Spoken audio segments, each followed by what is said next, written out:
अस्सलाम वालेकुम नाजरीन, मैं हूं सैयद रजा नकवी। फाटा में कानून फाइलों में दफन, इख्तियार गैर मरई हाथों में, सरकारी मरासले, अदालती अहकामात और महकमाना सजाएं बेअसर। Punjab housing and town planning agency FATA Multan में महकमाना सजाओं और आला अफसरान के अहकामात की जिस ढटाई से मुसलसल खिलाफ वर्जी की जा रही है, वो अब महज इंतजामी कमजोरी नहीं रही, बल्कि एक गहरे अदारा जाती अनहतात की शक्ल इख्तियार कर चुकी है। यहाँ तहरीरी कानून फाइलों में दफन दिखाई देता है, जबकि अमली इख्तियार ऐसे अनासर के हाथ में मरतकज हो चुका है जो ना कानून को मानते हैं और ना ही रियासती रेट को खातिर में लाते हैं। हमारे चैनल की ये एक्सक्लूसिव मालूमात के मुताबिक डिप्टी डायरेक्टर हाउसिंग मुल्तान की सरकारी कोठी पर नाजायज कब्जा, अदालती मुकदमात में दानिस्ता कमजोर पैरवी, लैंड माफिया की सहूलतकारी, माली बेजाब्तगियां, जेली दस्तावेजात और मुबैना रिश्वत सितानी जैसे संगीन इल्जामात साबित होने के बावजूद पिड एक्ट के तहत बरतरफ होने वाला एक छोटा मुलाजिम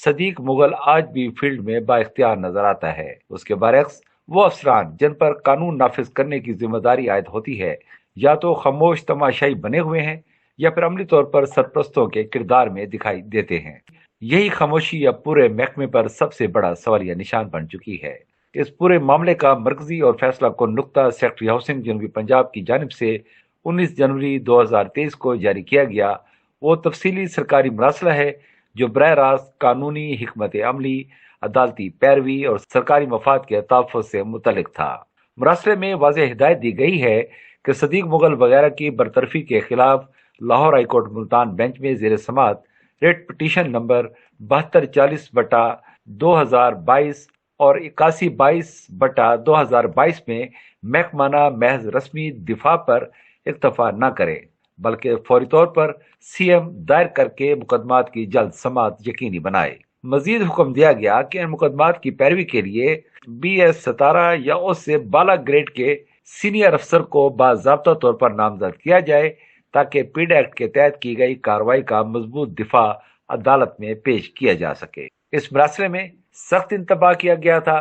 कि सदीक मुगल के खिलाफ इल्जामात महज इंतजामी नहीं, बल्कि सरकारी कोठी पर नजायज कब्जा, माली वाजबात की अदम अदायगी, अदालती मुकदमात में बदनीति पर मबनी गफलत और लैंड माफिया की सहूलतकारी जैसे निहायत संगीन नोयत के हैं। और अगर बर वक्त और मजबूत अदालती कार्रवाई न की गई तो इसका बरह रास्त नुकसान महकमा और हुकूमत पंजाब को उठाना पड़ेगा। लेकिन सरकारी रिकॉर्ड गवाह है कि यह अहम मरासला डायरेक्टर फाटा मुल्तान की फाइलों में दबा दिया गया। ना सीएम दायर की गई, न किसी सीनियर अफसर को नामजद किया गया, न अदालती पैरवी बेहतर बनाई गई और न ही इस खुली हुक्म अदूली पर किसी जिम्मेदार अफसर से जवाब तलब किया गया। कानूनी माहिरीन के मुताबिक यह तर्ज अमल महज गफलत नहीं, बल्कि सरकारी अहकामात की खुली नाफरमानी और अदारा जारी बगावत के मुतरादिफ है। महकमाना रिकॉर्ड के मुताबिक सदीक अहमद मुगल के खिलाफ इंक्वायरी रिपोर्ट नंबर SO 13-9/21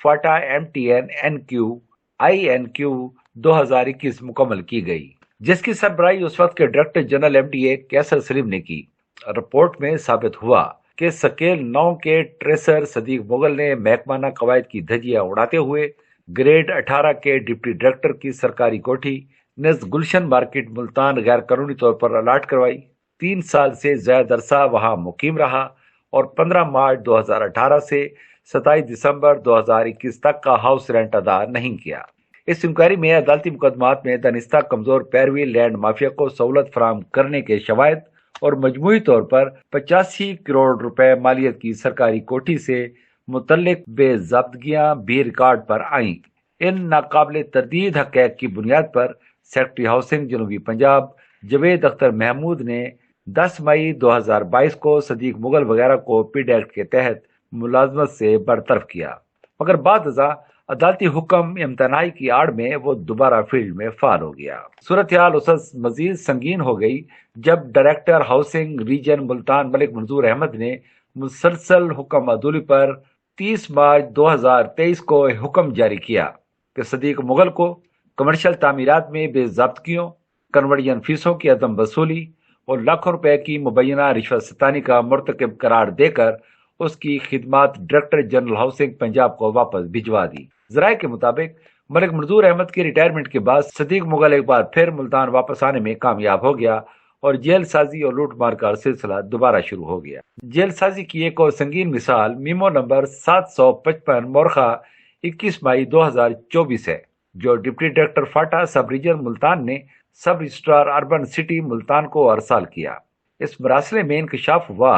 کہ صدیق احمد مغل نے 2 جائیدادوں کی رجسٹریشن کے لیے جیلی اور خود ساختہ دستاویزات جمع کروائیں، جن پر ڈپٹی ڈائریکٹر دستخط بھی جیلی تھے۔ استعمال شدہ ڈسپیچ نمبر 474 مکمل طور پر فرضی نکلا، جبکہ اصل ڈسپیچ نمبر 750 تا 753 تھے۔ مراسلے میں واضح کیا گیا کہ صدیق مغل کو 14 مئی 2024 کو ہی دفتر سے فارغ کیا جا چکا تھا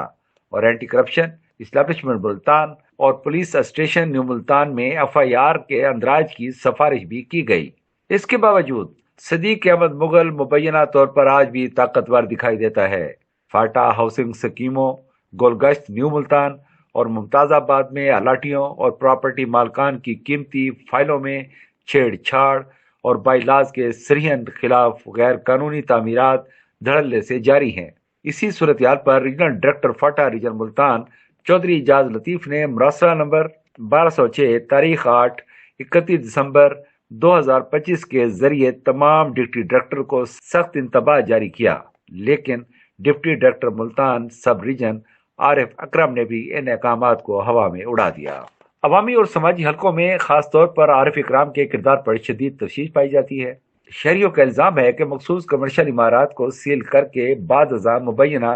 بھاری رشوت وصول کی جا رہی ہے اور عدالتی سٹے کا سہارا لے کر زبانی ڈی سیل کیا جاتا ہے، جبکہ ملتان فاٹا کے دفتر کے قریب بائی لاز کے خلاف تعمیرات جاری ہیں۔ جب 19 جنوری 2023 اور 21 مئی 2024 جیسے واضح سرکاری احکامات بے اثر بنا دیے جائیں تو یہ سوال ناگزیر ہو جاتا ہے کہ کیا ڈائریکٹر جنرل ہاؤسنگ پنجاب اور سیکٹری ہاؤسنگ کے احکامات محض رسمی کاغذات ہیں یا پھر واقعی ریاستی اختیارات ان عناصر کے سامنے بے بس ہو چکے ہیں جو غیر قانونی تعمیرات اور لوٹ مار میں ریاست سے زیادہ طاقتور دکھائی دیتی ہیں۔ عوامی حلقوں کا دو ٹوک مطالبہ ہے کہ ڈپٹی ڈائریکٹر عارف اکرم کی سرپرستی میں ہونے والی غیر قانونی تعمیرات کی غیر جانبدارانہ انکوائری کرائی جائے، صدیق مغل کی تمام فیلڈ ذمہ داریاں فوری طور پر ختم کر کے اس سے سرکاری ریکارڈ واپس لیا جائے اور دونوں ریٹس میں بلا تاخیر CM دائر کر کے جلد سماعت یقینی بنائی جائے اور سرکاری مراسلے دبانے،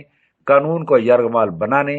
اور ریاستی ریٹ کو کمزور کرنے والے افسران کے خلاف بلا امتیاز کارروائی کی جائے۔ بصورت دیگر یہ معاملہ اعلیٰ عدالتی اور احتسابی فورمز تک لے جانا ناگزیر ہوگا، جہاں سوال صرف فائلوں کا نہیں بلکہ ضمیر، اختیار اور فیصلوں کا ہوگا۔